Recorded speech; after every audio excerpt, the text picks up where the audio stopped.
Welcome back to Top 10 Nerd Guys. I'm your host Kelly Pally, and today we're counting down the hottest Harry Potter characters. We tried to keep this one strictly to the characters within the books, but there might be one or two on this list that reach beyond and looks at the actors and actresses themselves. So bear with us, friends. And before we take a trip into objectifying land, let's remember that having an attractive personality also makes you hot too. But now, on to the sexy.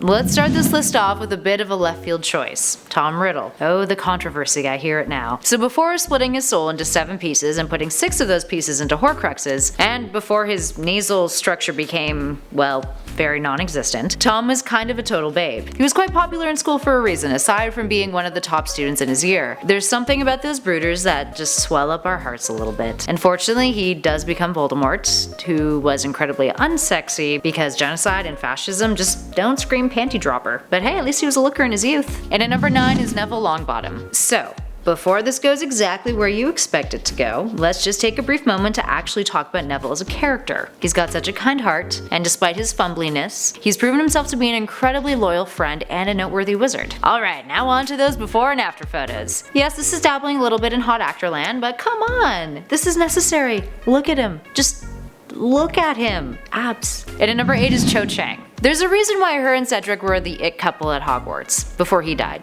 that is. Before the tears and the emotional swings and all that stuff that Harry had a real tough time trying to navigate. But yeah, she had a tough time with her grief. Naturally. As anyone would. Come on, Harry. But let's not let that overshadow how generally awesome Cho Chang is. Let's take a look at that. Incredibly intelligent? Check. Fantastic Quidditch player? Check. Super hot? Well, I think you guys get the picture. And up next at number 7 is Victor Krum. Victor Krum is introduced to us in the Goblet of Fire, and he's immediately seen as a threat to those who have a bit more of a fragile ego. He's hot. He's a big deal on the Quidditch pitch. Literally, dude is a renowned professional player and quite large in his stature. And he becomes a formidable opponent for Harry in the Triwizard Tournament. And dude has got some heart. He's like a sweet, low-key, gentle giant to Hermione, even though she's like not really feeling his brand of affection. Fair. I mean, girl needed a challenge, in the form of a cute little redhead instead. Sorry, Crumb. Speaking of redheads, in at number 6, let's take a look at one of the Weasley clan's finest, Charlie Weasley. He's a bachelor who works with dragons. Yep. A man who loves the outdoors, he's devoted his life to caring for magical creatures. Despite being incredibly talented at Quidditch, even though everyone thought that he could have played professionally, he was the seeker on the Gryffindor Quidditch team back in the day. The same seeker that Harry had to replace. Big shoes to fill. And at number 5 is Fleur Delacour. Accents are hot. We all know this. If you have one, you're immediately 1 peg higher on the attractiveness scale compared to us North Americans. Hey guys, we all have our assets. But her voice isn't the reason why she's a total babe. Fleur, similar to Krum, was introduced to us as an intimidating and impressive competitor who had all the boys drooling. And while she verges on mildly annoying, at least to some of the Weasleys later on, Fleur is noble of heart and intention, and it helps make her general babeliness even more attractive. And at number 4 is Hermione Granger. Hermione is a prime example of how brains can make you oh so sexy. Yes, some found her a tad annoying in earlier books. All good keeners have experienced these rows. But she really came into her own in her later years at Hogwarts. And by the last book, she was busting out brilliant moves to help assist in the Horcrux hunt that were incredibly impressive. And she's pretty much entirely responsible for her, Harry, and Ron's survival. And someone with a sense of ingenuity like that? Well, damn. Also, I know I said I didn't want to focus too much on the actors, but damn Emma Watson.